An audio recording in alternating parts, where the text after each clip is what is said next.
Welcome to Team MGE Update. This is Ed Weir, retired district manager of Social Security Administration. We help people throughout the country with all things Social Security, Medicare, Obamacare, and all our help is free. So give us a call if you got any questions, issues, anything you need help with.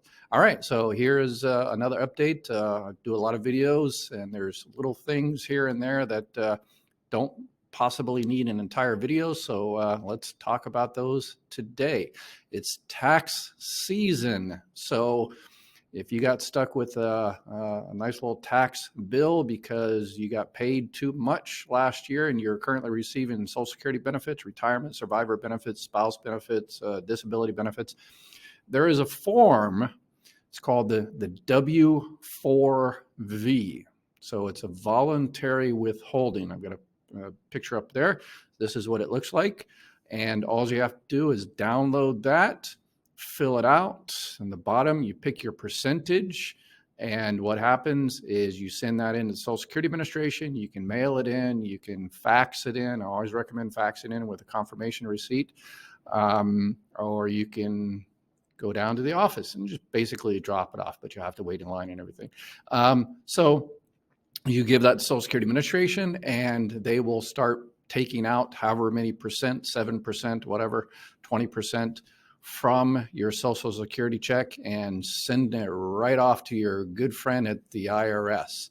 And that way, when it comes around tax season, you won't have that big bill. So that is one way to address that issue, a voluntary tax withholding. All right, I had another call this week, and somebody was checking out their earnings record, so their work history throughout their life, which I always recommend in all my videos, is before you file for retirement or disability survivor benefits, make sure you go into the SSA.gov website, set up a My Account, and look at your earnings record and make sure Social Security earnings, your report is correct. If it's not, if one of the years you worked is blank, then you need to get some type of proof of that and provide it to Social Security.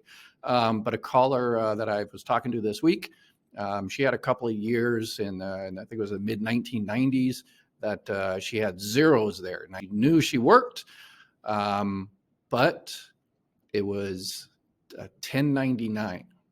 So when you get a 1099, so you're essentially kind of a contractor, you're independent, and a lot of people don't realize when they work like that, the taxes, obviously income taxes, but also the FICA taxes are completely up to you.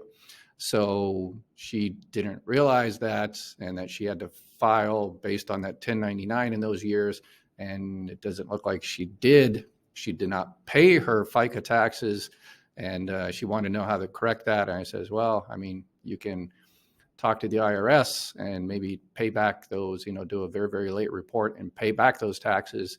So it will reflect, then the IRS will, once you pay those taxes and whatever, I'm not a tax expert, so I'm sure the IRS is not going to be happy about you delaying, not paying taxes for however many decades.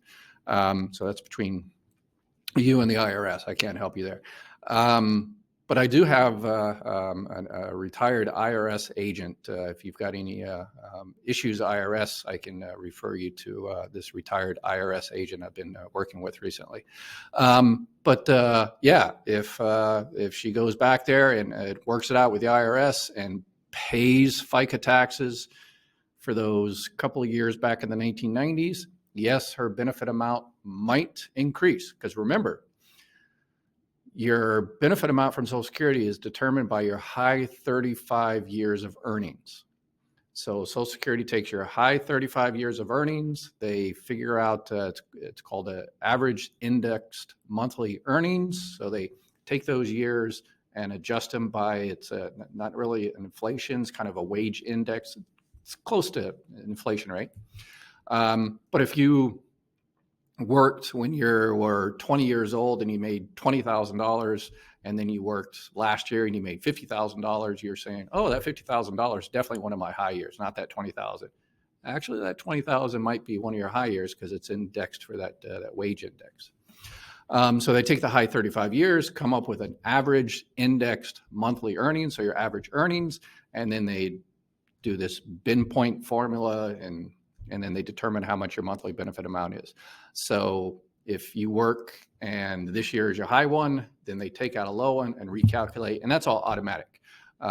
So once, if you're self-employed, you notify the IRS how much you made, or you're a regular W-2 employee, then Social Security gets all that information from the IRS, and then they do an automatic calculation and adjust your benefit amount, usually around January, February, March, depending on what type of work you do. We used to do those manually quite a few years ago in my office, and I think I still have carpal tunnel for pushing those buttons and doing those manual calculations. We don't do those anymore. It was crazy. So that's pretty much how that works.